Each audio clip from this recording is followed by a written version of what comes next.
C'est un plaisir pour moi ce midi, justement, pour partager avec vous l'état d'avancement de mon travail parce que, bon, on a déjà, je dirais, brûlé plusieurs étapes.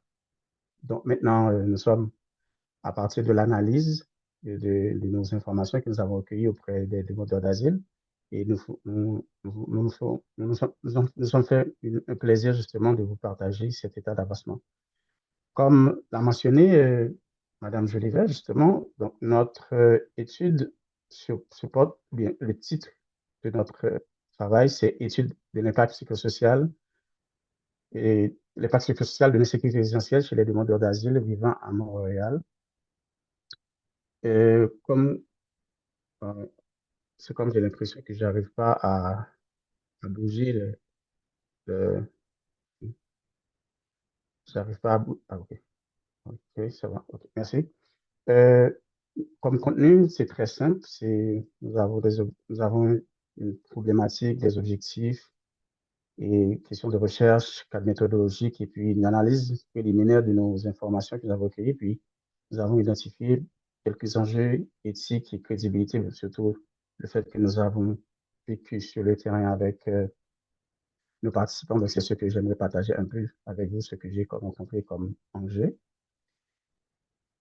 Et d'abord, comme constat, c'est que attends, ouais. Comme constant, la question de demande d'asile, ou bien surtout, je dirais, la problématique des demandes d'asile ici au Canada, c'est pas récent, mais avec le développement actuel de situation politique économique, fait qu'il y a une très forte demande, il y a une très forte, il y a la quantité de personnes qui viennent demander d'asile, c'est devenu très considérable. Et ça automatiquement a un impact sur les différentes dispositions ou bien différents services qui existent dans la communauté et parmi lesquels nous avons le logement. Mais comme pour faire face rapide à cette situation, le gouvernement a mis sur place des hébergements temporaires qui financent à peu près des milliers d'hôtels, surtout pour les gens qui n'ont, parce que ceux qui arrivent, dans notre étude, faire une différence entre les personnes qui viennent, par exemple, qui viennent demander l'asile par la voie aérienne et par voie terrestre. Donc, c'est en fonction justement de cette situation, de ce statut particulier-là qui va faire que il y a, il y aura beaucoup plus de demandes d'un point de vue par rapport à l'autre. Par exemple, pour les gens qui passent, par exemple, les chemins Roxane, sont automatiquement pris en charge par le gouvernement, en particulier par l'Agence de la migration. Et ils offrent à peu près à ces catégories de gens, disons, que l'opportunité justement d'habiter, par exemple, le YMCA pendant quelques semaines. Et puis aussi, sur le plan politique ou bien politique de logement ponctuel, il y a comme un financement et soutien que le gouvernement offre à ces gens. Donc, ça prend forme dans le programme qui s'appelle Programme d'aide au logement provisoire, PALP, à différentes municipalités et aux provinces pour la gestion de ces logements-là. Et puis aussi, il y a des défis particuliers, par exemple, mais en dépit je dirais cet accès temporaire au logement, il y a quand même toujours ce défi que les demandeurs d'asile éprouvent pour trouver un appartement privé qui réponde à leur situation en raison comme, des exigences en termes de historique de crédit ou bien situation financière ou bien par rapport avec même le statut qui sont des demandeurs d'asile. Et puis, il y a autres facteurs qui contribuent dans ça aussi, par rapport avec la crise globale du logement qui est exacerbée par des enjeux structurels tels que le faible taux de construction, la hausse du coût de la vie et le désinvestissement dans le logement social. Donc, nous identifions à peu près euh, un objectif principal et trois objectifs secondaires en particulier. Premièrement, notre travail et notre recherche veut contribuer à une meilleure compréhension des problèmes liés au logement que les demandeurs d'asile rencontrent, comme le coût du logement, le manque de stabilité résidentielle, le déménagement fréquent, les conditions de vie médiocres et l'insécurité dans les quartiers. Comme objectif secondaire, nous voulons explorer les effets de l'insécurité résidentielle sur les pratiques quotidiennes des demandeurs d'asile. Aussi, nous voulons comprendre les effets sociaux et psychologiques de l'insécurisation sur le mode de vie. Et en dernier lieu, nous voulons mobiliser et inscrire des outils théoriques provenant de la psychologie sociale, du travail social, dans le champ des études urbaines.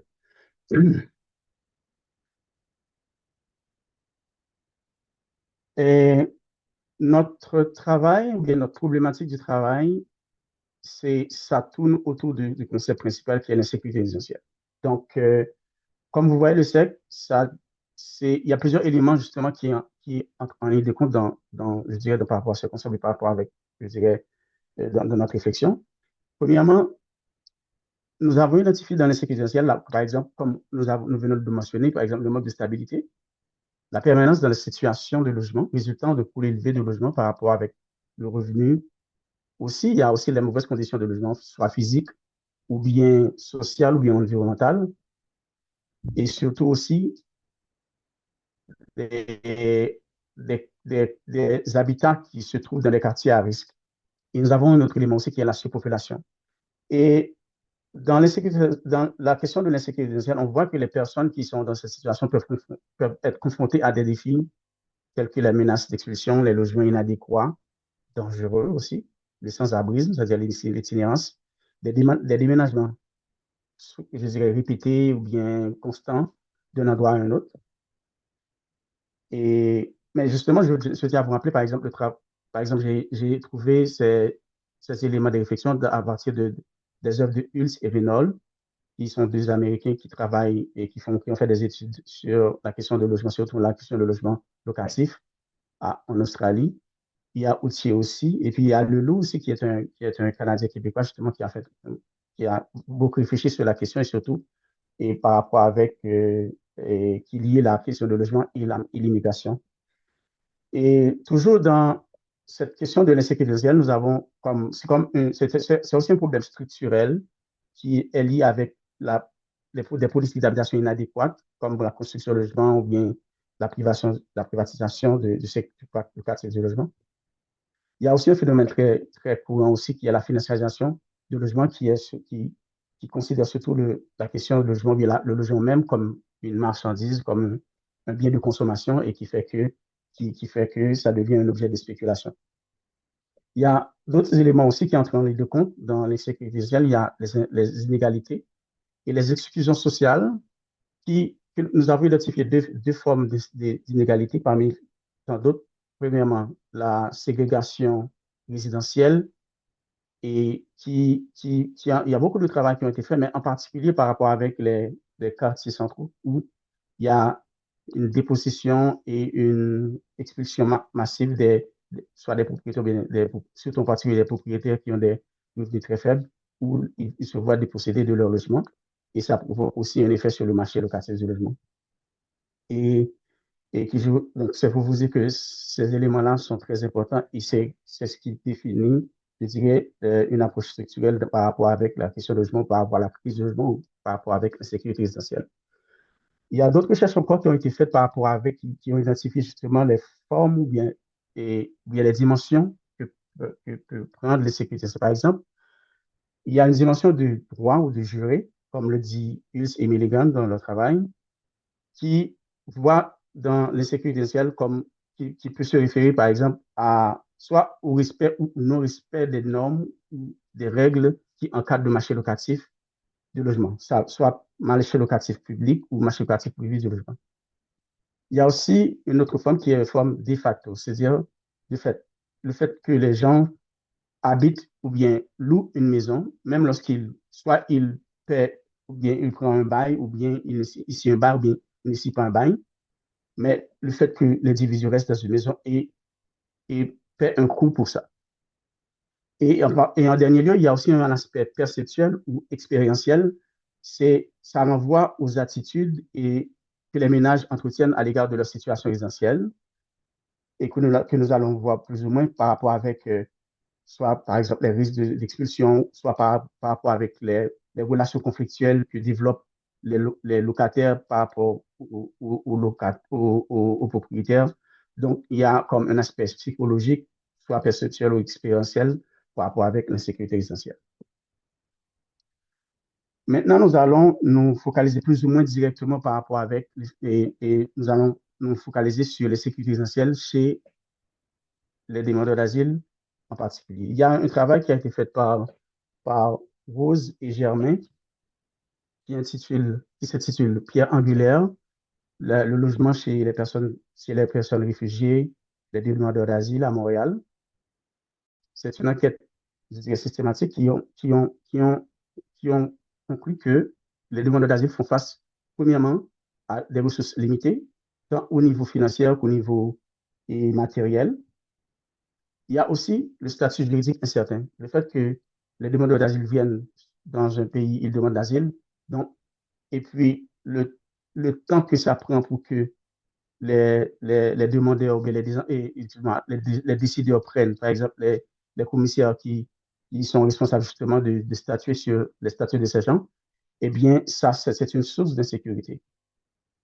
Il y a aussi des mesures surpeuplées, la promiscuité. Il y a des demandeurs d'asile qui viennent avec leur famille et qui sont obligés de vivre dans des situations d'habitat très, très, très, très précaires, très surpeuplées et qui ne répondent pas vraiment adéquatement à leurs besoins.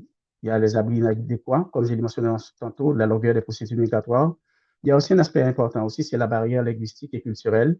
Le fait que les gens passent par exemple, surtout les demandeurs d'asile qui passent par chemin Lausanne, donc ils proviennent en particulier soit dans les Caraïbes, soit en Afrique francophone en particulier.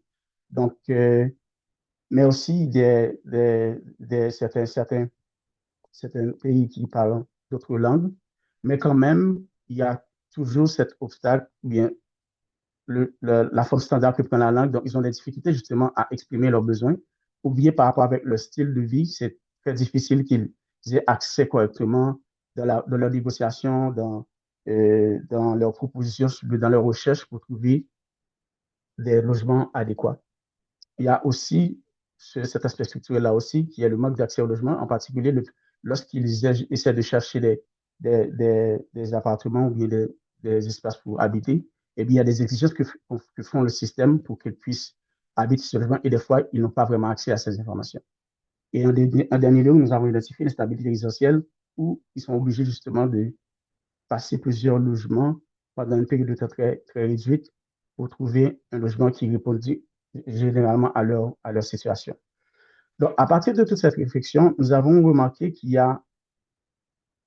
c'est vrai que c'est enrichi, c'est très important, toutes ces informations, mais il y a un aspect important qui n'a pas été développé, mais qui ont très peu développé, des points qui ont très, très peu développé, qui est l'aspect psychosocial de la sécurité sociale. Et surtout, en particulier par rapport avec la migration, l'immigration et spécifiquement les demandeurs d'asile. C'est vrai que les discours politiques, les discours des sens communs, donc, il y a plusieurs qui dégagent des stéréotypes ou bien des discriminations, ou bien, etc. Donc, peut-être vous êtes informé de ça, que, comment prendre les discours par rapport avec cette question. Et il y a un discours qui véhicule qui fait que donc, la présence des immigrants ou bien la présence des demandeurs d'asile, c'est comme la cause principale justement de la crise de la crise du logement. C'est un discours quand même, mais qui n'est pas trop étudié, qui n'est pas trop, qu'on n'a pas suffisamment creusé pour comprendre vraiment que la question de la crise du logement est plus dynamique qu'une simple question migratoire. Et c'est pourquoi, justement, nous nous sommes posé quelques questions par rapport avec ce manque dans la connaissance. Premièrement, c'est comment les expériences, comme question principale, c'est comment les expériences de vie et les conditions de logement des demandeurs d'asile sur le marché locatif montréalais impactent leur insécurité essentielle et aussi c'est quoi les conséquences de cette insécurité-là, c'est-à-dire les conséquences psychosociales. Comme question secondaire, nous avons, premièrement, c'est quelles sont les répercussions de l'insécurité essentielle sur la vie quotidienne des demandeurs d'asile. Deuxièmement, c'est quel rapport font-ils entre leurs états de santé et les mauvaises conditions de logement. Et en dernier lieu, c'est quelles sont les tactiques utilisées pour faire face à l'insécurité résidentielle.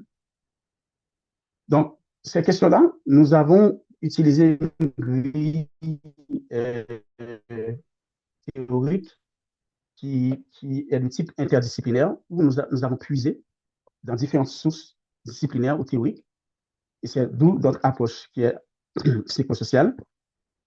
Et nous sommes focalisés surtout par rapport avec la détresse psychologique, qui est un phénomène très manifeste chez les immigrants, causé par le stress de la migration, les traumatismes du passé, guerre, persécution, isolement, barrières linguistiques, culturelles, ainsi des difficultés socio-économiques, comme nous voulons l'étudier, qui est la question de logement.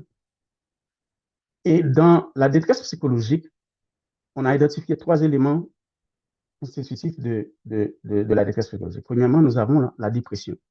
La dépression, en psychologie ou psychopathologie, est un trouble de l'humeur caractérisé par une tristesse persistante, une perte d'intérêt ou de plaisir. Ça se manifeste par une fatigue intense qui peut prendre un court moment, mais qui peut s'allonger dépendamment de la condition sociale, économique et sanitaire de la personne. Donc, elle affecte le quotidien, l'appétit, le sommeil, etc. C'est tout le quotidien de la personne. Il y a aussi l'anxiété, qui est aussi une réaction émotionnelle normale d'anticipation à une menace perçue, caractérisée par des inquiétudes, des ruminations, mais aussi ça peut avoir des symptômes physiques comme la palpitation, la tension et l'insomnie. Et comme troisième élément dans la détresse psychologique, nous avons identifié le stress, qui est une réaction psychosomatique naturelle de l'organisme. C'est une personne qui fait face à des pressions, des menaces, des changements dans son environnement. Donc, ça, c'est pour l'aspect psychologique, mais nous avons fait une incursion aussi en sociologie. Et nous avons identifié plusieurs éléments théoriques que nous estimons importants dans l'explication, bien dans la compréhension de, et dans la compréhension de notre phénomène. Premièrement, et nous avons identifié, par exemple, la théorie de l'épreuve de Martuchelli, qui, qui est un cadre d'analyse qui permet justement de comprendre comment les individus se construisent à travers des défis structurels de la société moderne. Donc, au lieu de voir l'individu comme un produit simple de la structure, mais elle propose aussi comme que l'individu fait face à des épreuves qui sont liées à la façon dont la société se construit. Par exemple, comme la question, le statut migratoire, ou bien les manques de ressources, ou bien les politiques inadéquates, etc.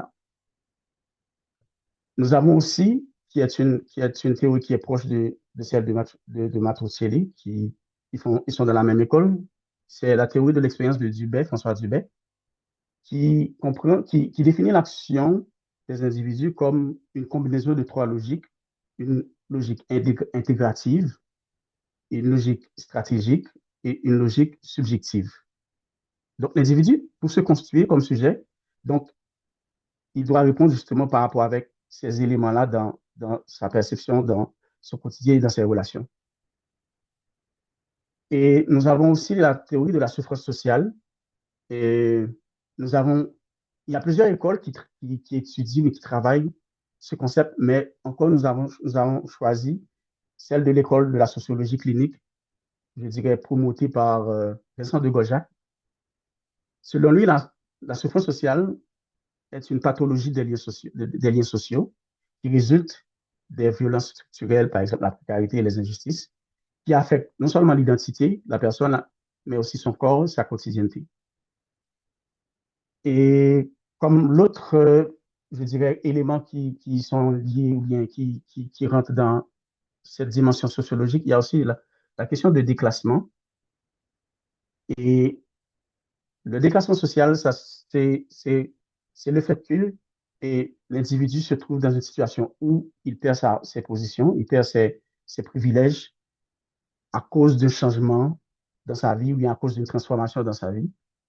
Donc, ce déclassement peut prendre différentes formes, soit intergénérationnel, ça veut dire l'individu peut voir son entourage ou bien ses enfants, etc., perdre leur statut, perdre leurs privilèges, ou bien ça peut être intragénérationnel, des gens qui, par exemple, ceux que nous allons voir comme, par anticipation, des gens qui étaient, par exemple, des propriétaires dans leur pays et qui viennent, qui sont maintenant des locataires, ou bien qui avaient des prérogatives, ou bien qui avaient des prérogatives ou bien des privilèges académiques, mais lorsqu'ils viennent, ils sont obligés justement de faire des activités qui ne répondent du tout pas avec leurs acquis.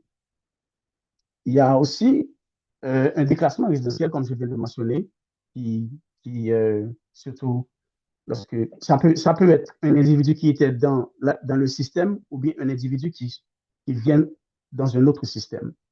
Donc, c'est dynamique. Et puis, nous avons et aussi étudié, ou bien nous avons pris aussi la grille de Serge Programme qui a travaillé sur la théorie de disqualification sociale. Donc, ce programme décrit la pauvreté comme un processus dynamique de dégradation des liens sociaux, de l'identité plutôt qu'un état figé. Elle se caractérise par la stigmatisation, la dépendance croissante aux aides sociales, traversant trois phases. Une phase de fragilité, une phase de dépendance, une phase de rupture. Et nous allons voir à partir de à partir d'une analyse préliminaire, comment se manifeste, comment cette théorie prend forme dans la vie des demandeurs d'asile. Et nous avons aussi utilisé la théorie de la représentation sociale de Serge Moscovici, qui définit la représentation comme des systèmes de connaissances, de croyances, de symboles partagés par un individu ou par un groupe pour interpréter sa réalité, pour interpréter son environnement. Et bon, bien entendu, nous avons tellement de grilles. Et pourquoi j'utilise ces grilles-là? C'est parce que, comme nous le voyons, c'est un processus dynamique donc, je ne veux pas manquer un élément. C'est sûr que dans un autre travail ou autre, on peut comme prioriser une théorie ou d'autres. Mais comme c'est une étude exploratoire, nous voulons voir tous les éléments qui se présentent à nous. C'est pourquoi nous avons utilisé toutes ces grilles-là. Et enfin, dans l'incursion sociologique, nous avons la théorie de stratégie et tactique de Desserteau. Et pour elle, les stratégies, ce sont les impositions structurelles, ce sont les formes que prennent justement les responsabilités de l'État ou les responsabilités des organismes sociaux par rapport avec l'individu. Et la tactique, c'est l'attitude que développe l'individu même par rapport avec cette réalité structurelle, OK, pour s'adapter. Et pour terminer avec notre grille théorique, nous avons utilisé un concept très important, et surtout le fait que je suis travailleur social, et je vois que c'est très important de l'introduire, c'est l'empowerment. C'est que, en dépit de toute cette réalité structurelle qui constitue un défi, etc., pour ces individus, les autres, ils développent leurs capacités, ils ont des capacités justement pour contourner, c'est peut-être proche par rapport avec la tactique de Desserteau, mais c'est beaucoup plus large parce que la personne va chercher de l'information, la personne va, donc au moins par rapport à ses curiosités, mais aussi par rapport avec ses bagages intellectuels, ses intelligences naturelles pour chercher, pour s'actualiser. Donc, c'est là notre grille théorique et ces éléments-là vont nous permettre justement de comprendre comment se manifeste l'insécurité résidentielle chez les demandeurs d'asile. Maintenant, comme cadre méthodologique, je vais d'abord commencer par en quoi consiste ma posture en tant que chercheur.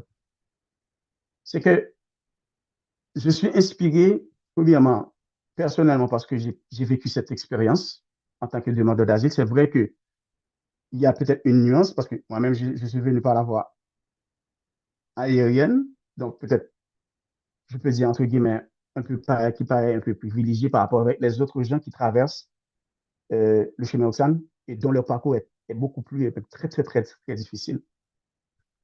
J'étais aussi, ou je suis un intervenant auprès de ces gens, parce que dans un premier temps, j'ai aidé surtout par rapport avec comment, dans cette chaîne d'intégration, comment ils s'introduisent pour les aider à chercher des ressources. Et aussi je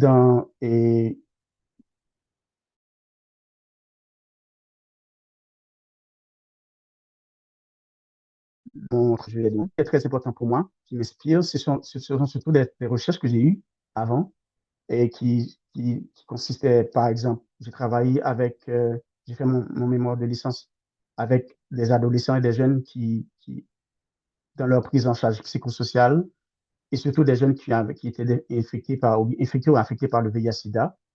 Donc, l'aspect aller donner des soins à la maison, c'était l'un de mes mandats.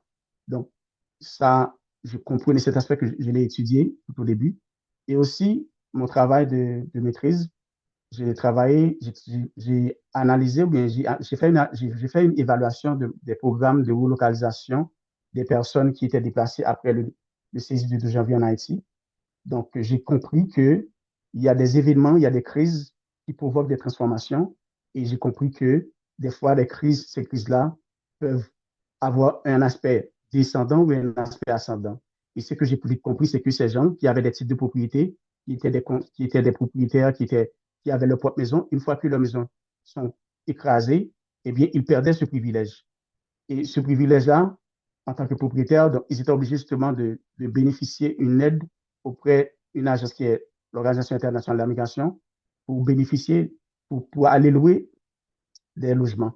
Et ça aussi a un impact sur ces gens parce qu'ils étaient décapitalisés et ils se voient maintenant perdre leurs privilèges. Donc, ça veut dire que cette triangulation-là me permet de comprendre ou bien attiser ma curiosité sur ce phénomène et qui vraiment, c'est comme un intérêt vital pour moi de faire cette étude. Et comme outil que j'ai utilisé, donc comme vous voyez, c'est l'étude de l'impact psychosocial de sécurité résidentielle à partir de l'interprétation des expériences, ça veut dire le vécu quotidien et sa perception de sa vie, comment il se voit au jour le jour. Et j'ai utilisé les entretiens de type de récit de vie. Et à travers ces entretiens, donc, j'ai considéré premièrement comment il raconte, d'abord ce qu'il raconte comme histoire, comme passé, comme parcours, mais aussi, je vois aussi une temporalité biographique. Ça veut dire, euh, ce sont surtout, bon, je dois préciser, comme je vais le présenter directement de façon plus empirique dans une autre partie. Donc, ils ont des histoires, ce sont des séquences historiques, personnelles, sociales, soit des gens qui sortent d'Haïti, qui traversent, par exemple, qui vont dans l'Amérique latine, Brésil, Chili, Mexique, et qui traversent les États-Unis et qui viennent ici au Canada. Donc, c'est toutes des temporalités, des fragments de vie, mais il y a une continuité surtout par rapport avec comment ils veulent se loger et aussi la façon dont ils voient, leur sens qu'ils donnent à ces histoires, à ces parcours, et en particulier de ces fragments-là qui est leur intégration sur le marché locatif du logement, particulièrement le marché locatif privé du logement au Canada, et spécialement à Montréal. Donc, nous avons, mais pour trouver ces individus, pour, pour avoir ces matériels, ces informations, donc j'ai dû travailler avec des organismes communautaires qui prennent en charge ces individus. C'est sûr que je pourrais faire une réflexion particulière par rapport avec ça, parce que c'est un aspect très important par rapport avec les structures qui existent, qui donnent de l'aide à ces demandeurs d'asile. Mais j'ai travaillé surtout avec la Maison d'Haïti et vous allez voir pourquoi que j'ai travaillé avec cet organisme en particulier. Comme axe de Jax, travail, oui, allô? content? Je Ouais, dépasse? ça serait bien de passer à tes résultats, nous présenter tes résultats parce qu'il reste plus beaucoup de temps malheureusement si on veut avoir du temps Oh, OK. pour... OK, parfait. OK, parfait. Je vais juste Ah, aller plus une- rapidement. Non, non, c'est correct, c'est correct. Je vais vous présenter les éléments que j'ai eu rapidement. Donc, nous avons interviewé 12 demandeurs d'asile, OK, qui sont âgés entre 20 à 60 ans et qui partagent des statuts différents, soit des personnes qui sont mariées, père des enfants, ou bien peut-être qui sont aussi des chômeurs. Mais la majorité de ces participants viennent des quartiers nord de Montréal. Et c'est pourquoi, justement, j'ai trouvé la plupart de ces demandeurs d'asile dans la Maison d'Haïti, qui est un organisme social communautaire qui se trouve au boulevard Saint-Michel. Donc, j'en dis, donc, les éléments que nous allons présenter rapidement, c'est très, très, très préliminaire, mais qui j'ai utilisé NVivo pour faire l'interprétation de l'analyse de ces données. Donc, c'est temporaire. Peut-être, vous pouvez peut-être avoir des questions, peut-être après avoir présenté ces informations. Donc, je rappelle les trois axes, c'est répercussion de la précarité essentielle ou présentation de l'insécurité essentielle et les tactiques utilisées par les demandeurs d'asile.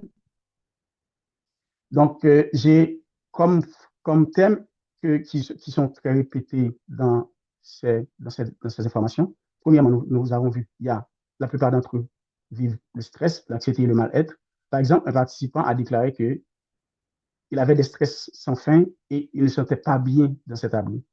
Et l'une des choses qui arrive, c'est qu'il dit que ça l'empêche de dormir. Il y a aussi d'autres qui partagent cette même inquiétude, mais cette même situation. Par exemple, qui n'arrivent pas à dormir à cause des cauchemars et que c'est comme ils sont, comme si leur esprit, c'est comme ils sont distraits par rapport avec leur réalité. Il y a d'autres qui se voient victimes de l'humiliation, de la honte.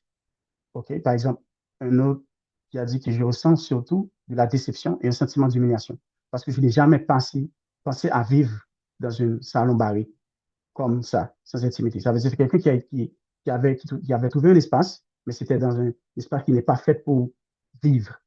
Et ça a tout simplement l'inspiré de l'humiliation, de la honte. Il y a aussi qui ont exprimé leur incertitude ou bien leur peur. Par exemple, le participant 8 a déclaré que j'avais beaucoup d'incertitudes, peu d'intimité et toujours dans la peur à ne pas savoir où dormir les jours suivants. Ça veut dire, c'est comme ce ressentiment d'être expulsé à n'importe quel moment, et bien ça provoque de la peur et de l'incertitude. Ça, c'est pour la plupart des réflexions psychologiques, mais il y en a d'autres. Il y a d'autres thèmes qui sont ressortis, mais je voulais justement vous donner ces exemples. Mais il y a aussi des répercussions sociales, rapidement. L'isolement social, les relations de vie sociale. Par exemple, il y a un qui dit que le stress quotidien lié au logement affecte mon humeur et ce qui entraîne des tensions dans mes échanges. Ça veut dire qu'il influence, qui a un impact dans sa réalité quotidienne. Il y a aussi des gens qui ont vécu ou bien qui expriment leur situation, des relations limitées ou des conflits avec le propriétaire, par exemple. Il y a un qui déclare que parfois j'ai l'impression qu'il n'est pas trop ouvert ou compréhensif de ma situation particulière comme demande de l'asile et je ne suis pas en bon terme avec le propriétaire actuel. Ça veut dire, c'est comme à cause de son statut, eh bien, il y a toujours cette tension, cette difficulté qui, qui existe entre soit le propriétaire, soit les colocataires. Il y a aussi des répercussions économiques comme la précarité financière et contraintes économiques, parce que la plupart des gens qui viennent ici, avant d'avoir le permis de travail, ça prend du temps. Et en attendant, il y a certains qui déclarent peut-être bon, il est discours confidentiel, qui sont obligés justement de faire des travaux informels pour avoir des sous à payer. Et ça, c'est une source d'insécurité. Et ça aussi contribue aussi par rapport avec leurs conditions de logement. Donc, il y a aussi accès au logement et exclusion économique. À cause de leur statut, à cause non pas de crédit, d'historique de crédit, eh bien, ils se voient refuser très souvent de logement. OK, ça c'est pour la répercussion. Donc, je dois retourner. OK. Rapidement, par rapport avec leur représentation, quel rapport ils font avec leur, leur santé, par exemple, premièrement sur le plan en termes de santé physique, la plupart disent qu'ils vivent dans l'insalubrité, dans l'humidité. Par exemple, il y a un qui déclare l'hiver est particulièrement difficile à cause du chauffage insuffisant de l'humidité. Ça veut dire, dans la maison où ils habitent, le propriétaire n'installe pas, par exemple, un climatiseur soit un climatiseur, soit un appareil de chauffage qui permettant justement de s'adapter à leurs conditions à leurs conditions de vie. Ou bien, comme c'est lié, les salubrités, par exemple, il y en a qui se plaignent par rapport avec des insectes ou des choses, par exemple, de punaises. Lorsqu'ils viennent, ils sont obligés d'habiter ces conditions-là. Et il y a aussi l'impact et comment ils comprennent ça par rapport avec leur santé mentale et comment ça affecte, par exemple, comme je mentionné tantôt. Donc, c'est comme, dans les réponses, on peut relever les différentes dimensions. Par exemple, la question du stress, ou bien la question de troubles de sommeil, ou bien la question de l'anxiété. Il y a aussi la question de la honte ou l'humiliation qu'ils traversent par rapport avec les conditions qu'ils vivent par rapport avec leurs conditions d'avant. Et pour terminer par rapport avec quelques éléments, des fragments que j'ai eus, et il y a comme tactique, il y en a par exemple, ont eu à se référer ou bien à chercher des recours, par exemple, dans les réseaux familiales. Par exemple, des gens qui qui viennent, mais qui ont des familles très, très éloignées. Ils cherchent à habiter avec eux pendant un moment, mais quand même, ils vivent des difficultés. Par exemple, un qui déclare, après un mois par exemple, qui avait habité un hébergement temporaire, après un mois dans ce centre, j'ai fait la descente chez un oncle et il m'a installé dans le salon. Et, et qui avait un canapé qui me servait de lit. Donc, ça veut dire, du tout, ça ne répond pas du tout à une condition normale de vie. Mais aussi, il y a eux qui cherchent, par exemple, des recours à la Maison d'Haïti qui met à leur disposition, par exemple, des intervenants qui l'aident à chercher des logements.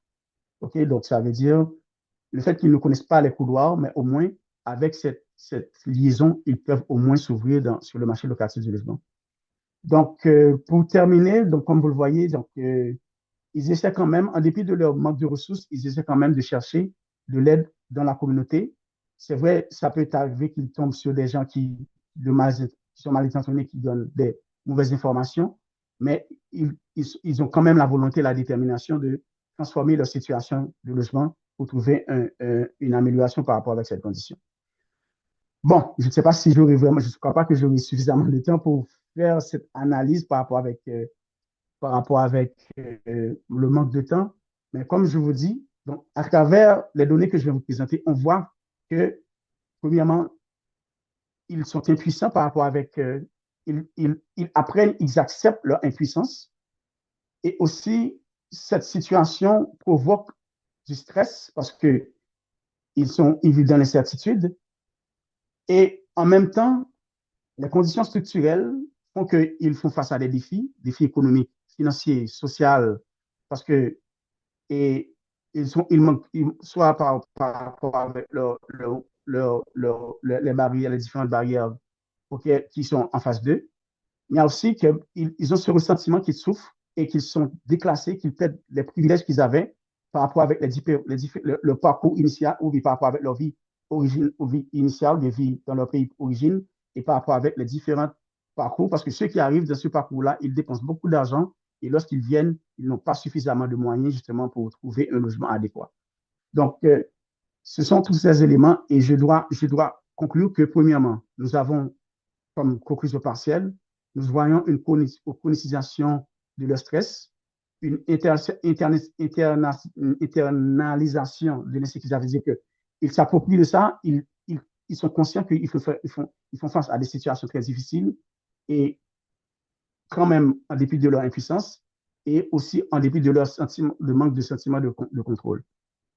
Aussi, nous voyons que ces entretiens, OK, n'est pas seulement lié avec un problème matériel, mais c'est toute la vie de l'individu qui sont en question. Par exemple, et, et ça met l'individu à l'épreuve, ça désorganise son expérience sociale, ou bien par rapport à ses attentes qu'ils avaient d'avoir une vie meilleure, ou bien produit de la souffrance psychique profonde dans leur existence. Et aussi, on voit que ça s'inscrit dans un processus de disqualification et de déclassement social. Nous voyons aussi que les participations traduisent une intériorisation de la précarité et de la donation, ce qui a rapport, ce qui est lié avec cette question internalisation de l'insécurité essentielle, comme l'anxiété. Nous avons aussi qu'ils développent des pratiques quotidiennes qui révèlent une capacité d'adaptation malgré les contraintes. Enfin, les participants développent des pouvoirs d'agir réels, mais limites, construits dans l'adversité, constamment freinés par des contraintes structurelles liées à leur statut migratoire sur le marché locatif de logement. Donc, j'aimerais que mon travail, comme ou bien d'abord, comme, comme enjeu éthique, j'ai compris que j'ai fait face à des situations bien particulières parce que ils n'acceptent pas que je fasse les entrevues chez eux parce qu'ils pensent que c'est un endroit très difficile et ils ne font pas introduire les gens dans leur vie. Donc, pour, pour m'assurer de faire face à ces difficultés, j'ai, j'ai, j'ai, j'ai compris et j'ai suivi les principes éthiques et qui exigent le comité d'éthique de l'université. Et je me suis assuré de respecter comme la transparence, de communiquer mes objectifs clairement aux participants. Et aussi, ça a développé en moi une sorte de réflexivité pour comprendre, moi comme ancien demandeur d'asile, comment ça représente un intérêt particulier vital pour moi. Et je crois aussi que mon travail peut être transféré par rapport avec d'autres caractéristiques ou bien d'autres d'autres catégories de personnes, par exemple les étudiants internationaux, ou peut-être même les personnes âgées qui sont des individus qui aussi la société et dont la question de logement frappe quotidiennement par rapport avec leur statut, leurs critères de vie, etc. Donc, ce sont là les éléments de travail que j'ai effectués et je vous dis que c'est provisoire et j'espère m'améliorer et vos questions, les échanges seront bienvenus et ça va m'aider justement dans l'avancement de mon travail. Je vous remercie pour votre attention et je vous passe la parole. Merci. Merci beaucoup, Jackson. C'était une belle, un beau survol de l'ensemble de votre travail de thèse. On a un tout petit peu de temps pour une ou deux questions. Donc, s'il y a des gens qui veulent avoir des compléments ou qui ont des questions à poser à Jackson, n'hésitez pas à lever la main ou à le faire dans le chat. Oui, Annie Lapalme,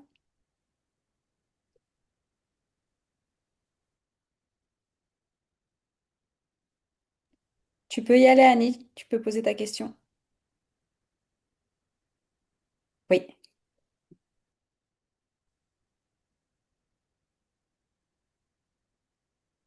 Allô?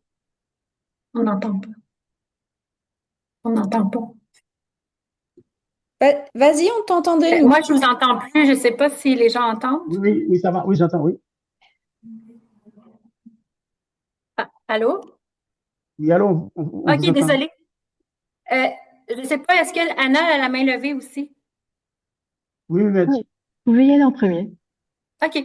Ben, désolée pour la petite confusion. Je m'appelle Annie, je travaille au regroupement des organismes en hébergement pour personnes migrantes. Donc, on défend les droits des personnes à statut précaire. Et moi, je travaille sur l'enjeu du logement. Donc, Jackson, vraiment, bravo pour ta recherche. Je pense que c'est vraiment important de parler de la situation des personnes à statut précaire. J'ai travaillé 15 ans dans les comités logement à Montréal et en fait, dans les dernières années, j'ai vu beaucoup de détresse résidentielle chez les personnes à statut précaire et je trouve que c'est très invisibilisé dans nos milieux de défense des droits et que c'est un angle mort très important. Donc, merci de mettre ça en lumière. C'est très important pour la suite des choses, autant je pense pour la recherche que pour les groupes qui travaillent en défense de droits. Euh, j'ai plusieurs questions. Une des questions que j'ai, c'est est-ce que tu as fait des entrevues dans d'autres organisations que la Maison d'Haïti? Parce que je pense que c'est un organisme qui fait des choses extraordinaires. Là, moi, j'ai essayé de parler avec la personne qui s'occupe du logement, puis il est tellement occupé que j'ai de la misère à lui parler. Donc, je pense qu'ils sont très actifs. Mais je suis pas certaine que c'est représentatif de tout Montréal, parce que c'est un organisme quand même qui est localisé dans un territoire.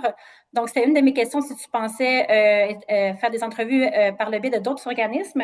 Et deuxièmement, ben, rapidement, là, je me demandais aussi s'ils travaillaient en concertation avec des groupes justement de défense des droits des locataires, parce que moi, en ce moment, dans mon poste, j'essaie de créer un lien entre les acteurs en itinérance, en logement et en immigration pour travailler sur la question du logement des migrants en statut précaire. Ce que je me rends compte, c'est qu'il n'y a pas vraiment de communication, il n'y a pas d'échange d'expertise. Et puis, je pense que ce serait vraiment intéressant que ces groupes-là travaillent plus ensemble parce que les migrants en statut précaire sont beaucoup aussi dans les ressources en itinérance, une conséquence des grands obstacles qu'ils vivent par rapport au logement. Donc, voilà. Merci beaucoup. est-ce que je dois répondre rapidement? Bien sûr, on va prendre d'autres questions. On va peut-être prendre les deux questions, comme ça après tu as le temps de développer tes réponses. Donc Anna Khan, vous pouvez poser votre question, puis après vous répondrez à Annie et à Anna Jackson. Oui, parfait. Allô, moi, c'est Anna. Merci pour la présentation. J'ai vraiment apprécié. J'ai trouvé que c'était super riche en termes de sécurité résidentielle. Donc, dans le fond, ma question, c'est surtout par rapport au niveau du quartier en tant que tel. Moi, je m'intéresse beaucoup aux enclaves ethniques, surtout en quartier chinois. Donc là, je me demandais pour les quartiers nord, est-ce que dans les entrevues, vous avez remarqué si l'environnement ou, mettons, l'espace public du quartier impactait justement, avait de l'impact psychosocial sur une insécurité résidentielle des personnes réfugiées? C'est surtout ça ma question. Merci beaucoup et j'ai vu qu'il y avait Carlos Rojas qui a aussi levé la main, donc peut-être on va prendre cette dernière question et après on va clôturer les questions pour que Jackson puisse vous répondre. Parfait, merci beaucoup pour organiser les forums. Et Jackson, merci beaucoup pour le travail. On a besoin de beaucoup de recherches à ce sujet. Nous, à Conseil Migrant, on travaille avec les gens statut précaires, mais aussi les demandeurs d'asile et aussi avec les travailleurs temporaires. Et on trouve de plus en plus que les travailleurs temporaires se retrouvent sans statut en raison des mesures que le gouvernement fédéral a pris. Donc, est-ce que tu as noté, est-ce que dans ta recherche, est-ce que tu as noté quelques particularités à niveau de cette population?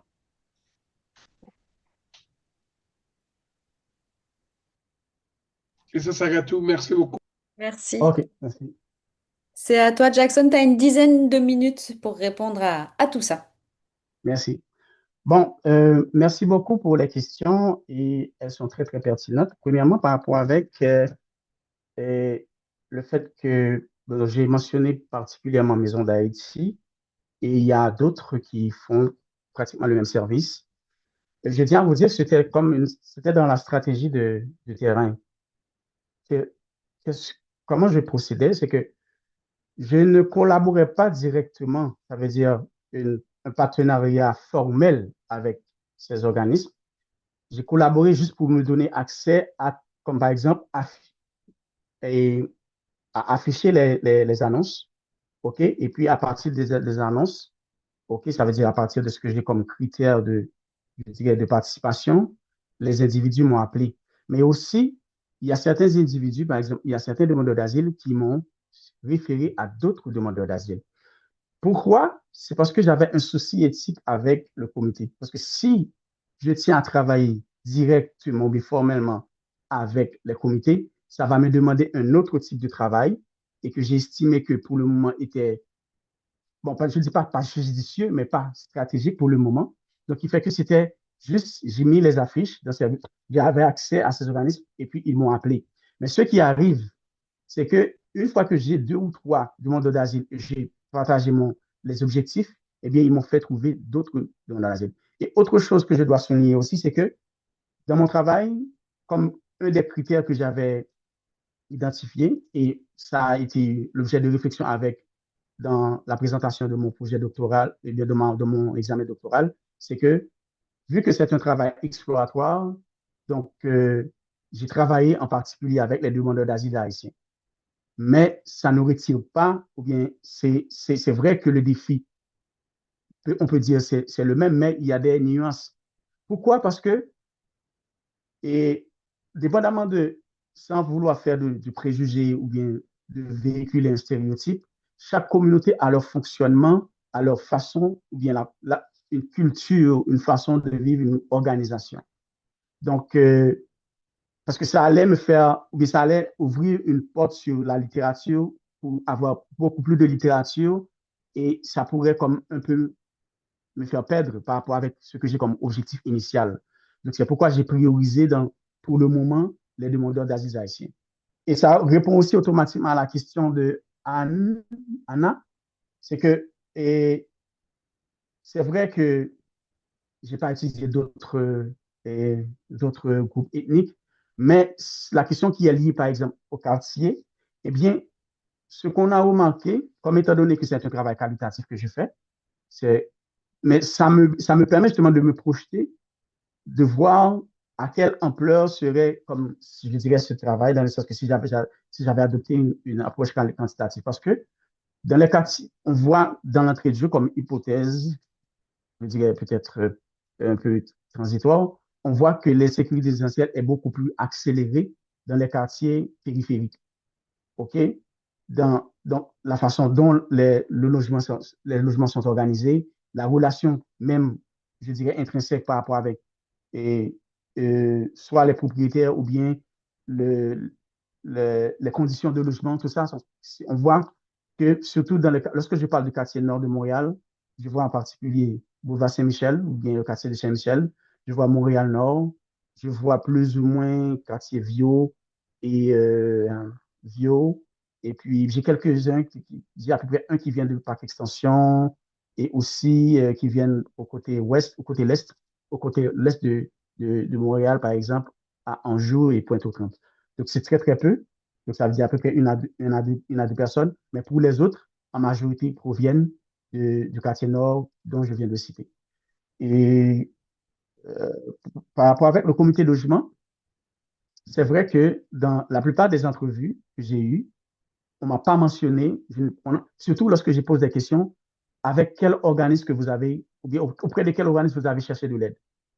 Eh bien, soit la majorité, la plupart d'entre eux disent qu'ils n'ont pas eu à chercher de l'aide auprès, par exemple, au tribunal, par exemple, lorsqu'ils ont des problèmes de logement auprès du tribunal, de logement, comment on appelle, tribunal de régie du logement du Québec.